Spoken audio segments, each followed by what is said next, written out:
This Prime Minister Recep Tayyip Erdogan People's Democratic Party has called for Nigerians.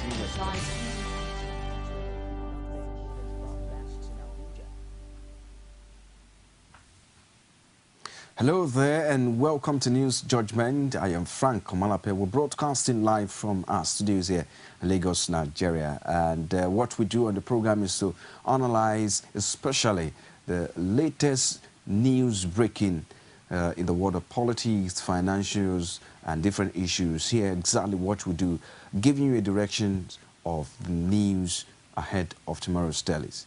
And my co-appearance is here, Dan Alo, a news editor and a house analyst. Thank you for being part of the program tonight again. It's my pleasure being here. Well, I'm sure.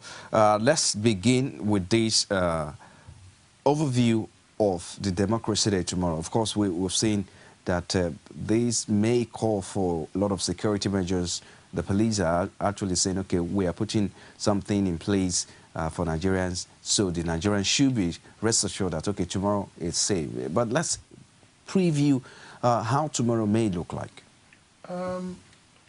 Tomorrow should be a sober reflection time for every right-thinking Nigeria, because we're in a very, very bad situation in terms of security, in terms of our economy, in terms of standard of living as it were.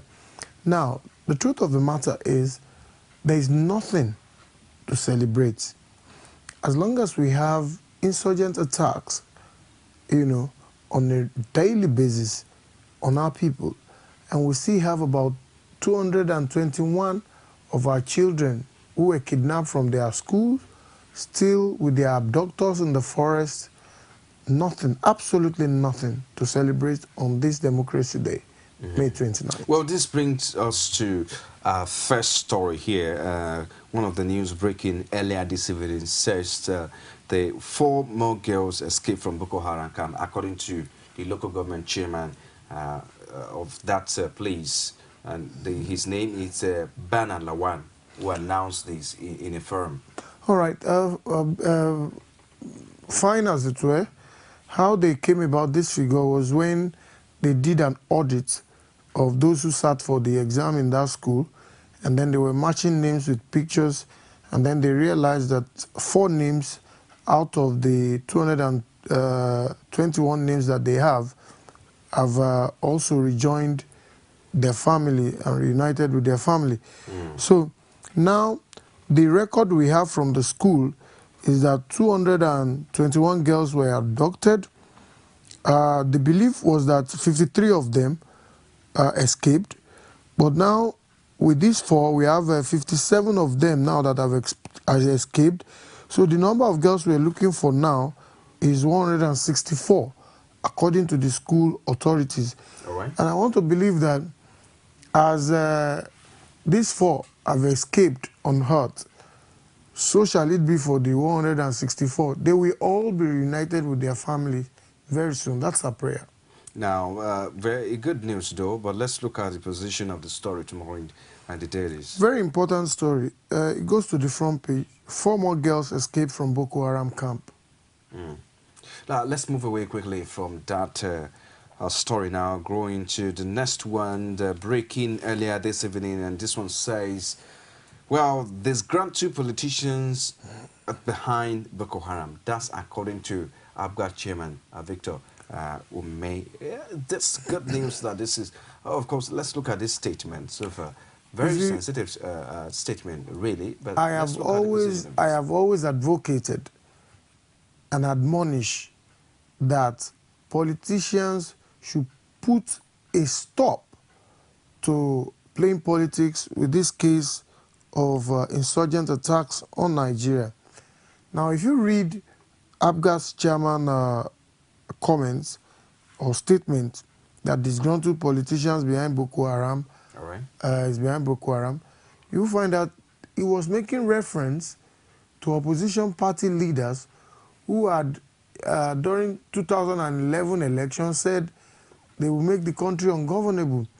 A number of times, that statement has been attributed to one of the APC stalwarts, and he has come out openly to say, no, I was misquoted, and that's not what I mean. And in fact, the man has threatened to go to court on this issue. So I feel we should lay politics to rest while dealing with this Boko Haram or terrorism issue. What we should all do now is to present a common front against one enemy, which is terrorism. Especially when it has to do with the unity of this great country, Nigeria. Absolutely. That's what I believe should be done. So this kind of statement is not encouraging.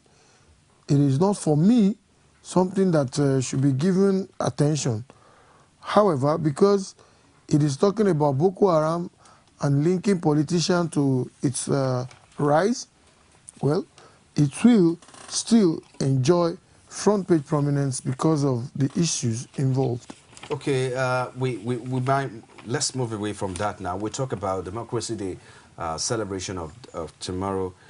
And of course, we're talking about how IG putting police on alert and saying Nigerians, all security measures are in place. Well, when I read this kind of statement, it only sends a signal to me that, is it that because of celebration, Nigerians should be safe? Should the police not be at alert always? Is it not their job to secure our lives and property? So when you begin to say, oh, IG puts police on alert for Democracy Day, it doesn't make sense to somebody like me who believes that police should be put on alert every day, especially so at this time that we have security challenges in the country. This goes to the front page as well, because it's Democracy Day, and Nigeria is poised to celebrate despite all the challenges we're having. Okay, let's move away also from that story to the next one now. This one is on just bombing. And the story says, one suspect arrested, says Olukolade. That's coming from the Defense Information Center there. You see, I have taken my time to look at statement coming from Chief of Defense Staff, Defense Headquarters Information Center, and several other spokesmen of the Nigerian Army. I want to believe that if just one suspect is arrested in a bombing that has claimed several lives, I think it is not worthy of our knowing. They should do more.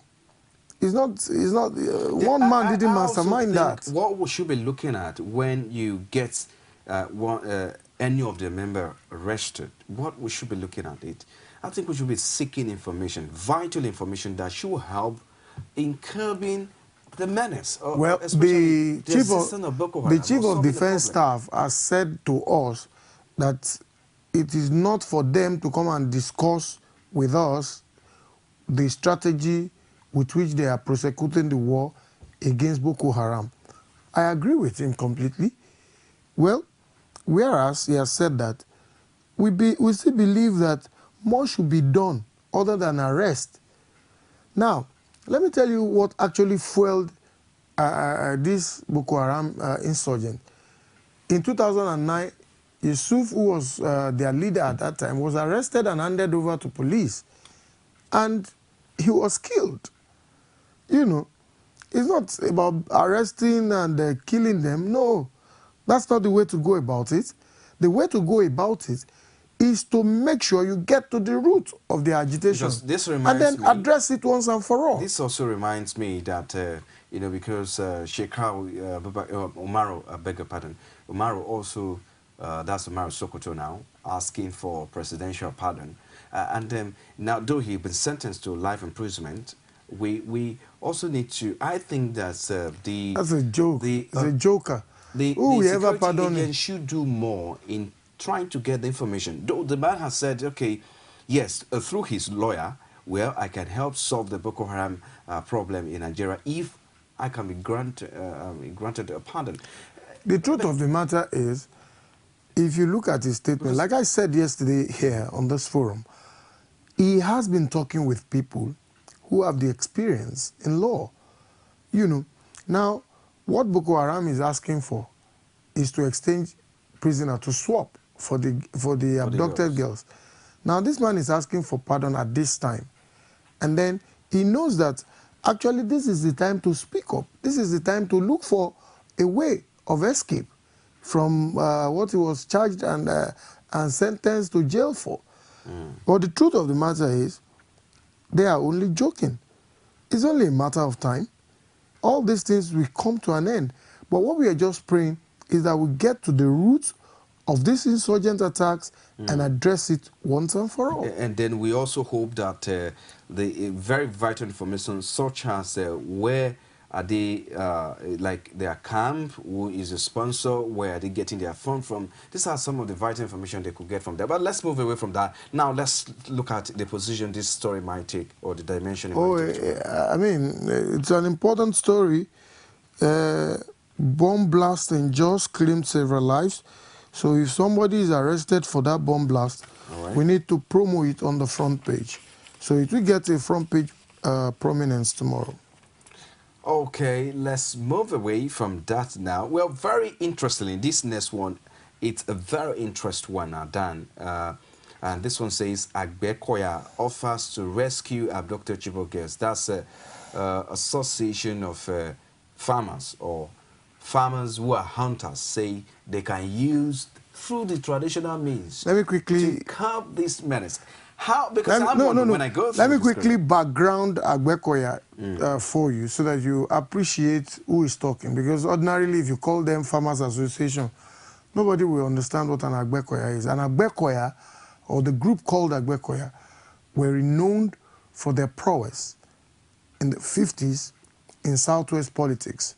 Okay. They defended the region Southwest against, attacks.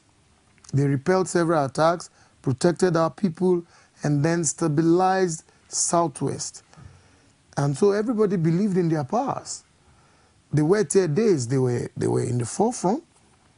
I had the story. I was not alive then, but my parents told me, and from the history I read, that these people are so powerful that they were burning houses with ordinary eggs, So all of this made them... There must be some black magic. Yes, that made them to be revered. So people respect them when they say they want to prosecute a war. The Agbekoyas have never lost any war before. So Agbekoya coming to offer themselves to rescue abducted Chibok girls, yes, whereas it is a welcome development, but I doubt if any government in this modern days will want to try that option. That will put the lives of those girls at risk. And so what we are talking here is serious military operation, negotiation, and not brute war. Okay, give it a strip, let's see. Well, it's still on Chibok girls, so it goes to the front page. The entire body of the story might not be on the front page, but it will enjoy a strip and a promo on the front page. All right, that story may enjoy a strip and a promo on the front page. Well, let's see if the government will hear or listen to them and make use of their, maybe what we call the black magic power in Africa. Let's move away from that quickly. When we come back after the break, well, 37 SPDP reps petition NJC demand just probe. Well, we'll give you a little of that in our analysis when we come back. This is News Judgment. We'll be right back after this time out. From time immemorial, women have birthed life, shaped character, and by extension, influenced the society. Moremi of Ife, Emoten of Benin, Queen Aminat of Zaria, all women of influence and power. Whether it's before election, after election. How ironical. Women being so powerful, yet have few grounds in decision making. They see you as a wife, and I see you as a wife to a man.